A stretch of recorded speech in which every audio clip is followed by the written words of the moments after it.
Alors, je voudrais vous transmettre vraiment une notion cruciale, c'est le stratège vs l'ouvrier. La première problématique des gens qui perdent du temps, c'est de mélanger les temps de réflexion avec les temps d'action. Alors, qu'est-ce que c'est que ça? Le stratège, c'est celui qui organise les idées, qui est créatif, qui est intuitif, qui est innovateur et qui va aussi nous permettre de prioriser quelles sont les actions les plus efficaces pour obtenir, comme je vous l'ai dit, un objectif. Il n'y a pas d'action ou de moyen sans un objectif. Et l'ouvrier, c'est celui qui exécute. L'ouvrier, ce qu'on lui demande, c'est la part de nous-mêmes, d'exécuter, juste de faire, de faire le plus vite possible, le plus rapidement possible, sans mettre en question les ordres. Et surtout de ne pas mélanger le stratège et l'ouvrier dans votre tête, puisque la cause numéro un de la procrastination et des blocages, c'est parce que vous êtes en même temps en train de faire et de penser en même temps. Or, quand vous séparez bien les deux, vous allez voir, vous allez être beaucoup plus efficace. Donc le stratège, lui, il définit des objectifs puis des actions, il priorise ses actions, on reviendra comment plus tard. Il n'est pas, dans l'action lui-même, il est juste en train d'organiser les idées.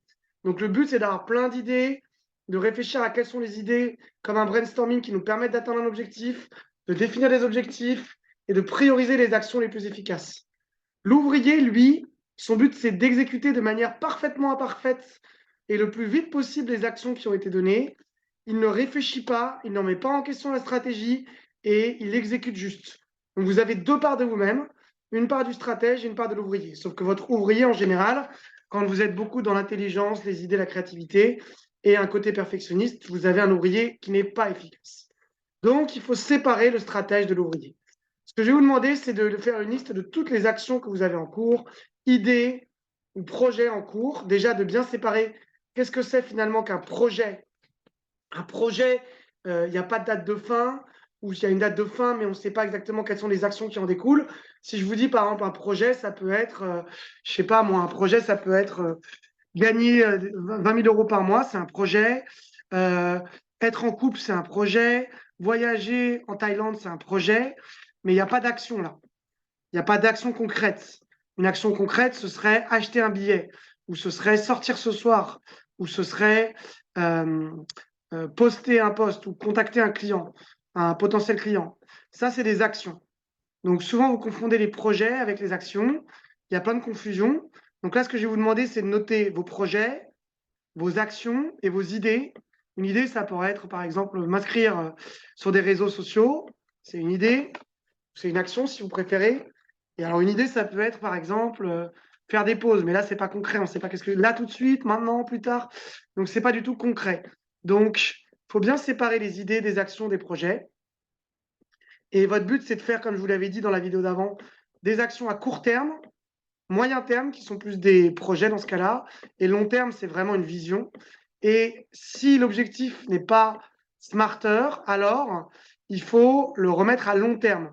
Et ce que vous allez garder à court terme, c'est que des moyens. Donc, je vais réexpliquer ce que je veux dire par là. Si on regarde, par exemple, finalement, hop, donc là, je suis toujours en partage d'écran, ma vision. En fait, par exemple, moi, je vais avoir un objectif dans mon projet qui est de gagner 106 000 euros cette année, de gagner 9,5 000 euros par mois, ce qui revient comme moyen à 3 coachings par mois, ce qui revient comme ensuite par trimestre, que sur janvier, février, mars, je dois gagner 23 800 euros qui correspond à 5 coachings. Or, ensuite, je note les moyens. Donc, ça veut dire que là, si vous regardez bien ce que j'ai fait, les moyens, les actions ou les idées, si vous préférez, sont en lien avec finalement un objectif. Et sur les moyens, je suis totalement flexible. Je peux changer, annuler, refaire. À partir du moment où je commence à noter des idées, je vais sélectionner quelles sont les idées les plus efficaces. Donc là, par exemple, je sais que l'idée la plus efficace, c'est celle-là. Donc c'est celle-là que je suis en premier. On reviendra ensuite sur les to-do list, sur comment prioriser.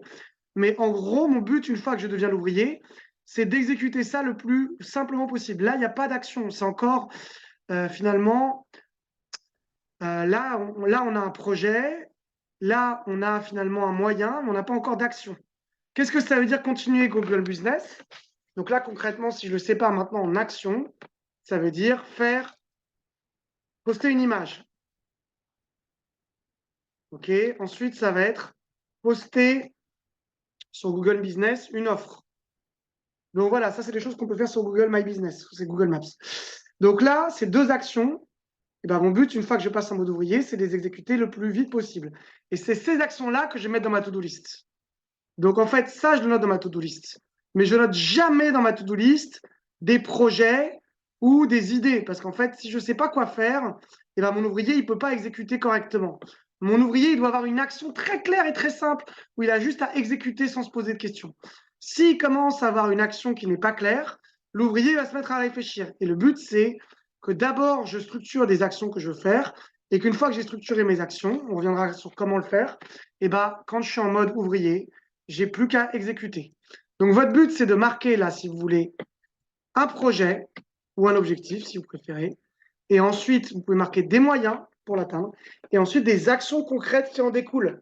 Et votre but, c'est que les actions que vous allez noter sont des actions qui peuvent se faire en moins d'une demi-heure, une heure. Sinon, c'est des actions qui sont trop grandes. Donc, pour que votre cerveau n'ait pas à réfléchir en mode ouvrier, vous lui donnez des actions de moins d'une heure. Je vous donne un exemple. Si c'est faire un site internet, ce n'est pas une action concrète. Donc là, en fait, une action concrète pour l'ouvrier, c'est regarder un tutoriel sur comment en fait on fait pour créer un site internet. Ça prend moins d'une heure de regarder un tutoriel sur internet ou d'aller chercher des informations ou noter 3 actions intéressantes à faire pour créer le plus rapidement possible un site internet. Donc là, c'est des travaux de recherche et vous pouvez faire ça en une heure. Comme ça, votre ouvrier, il sait qu'il doit juste rechercher des idées et noter 3 idées. Il faut que l'ouvrier sache exactement quoi faire. Si votre ouvrier ne sait pas quoi faire, c'est que votre action n'est pas concrète. Donc, séparez maintenant, grâce à tout ce que je viens de dire, vos projets de vos moyens, de vos actions. Est-ce que vous avez des projets avec des objectifs? Est-ce que vous avez des moyens? Et est-ce que vous avez des actions concrètes? Et vous devez séparer dans votre liste que vous avez fait les trois, en fait. Séparer les trois.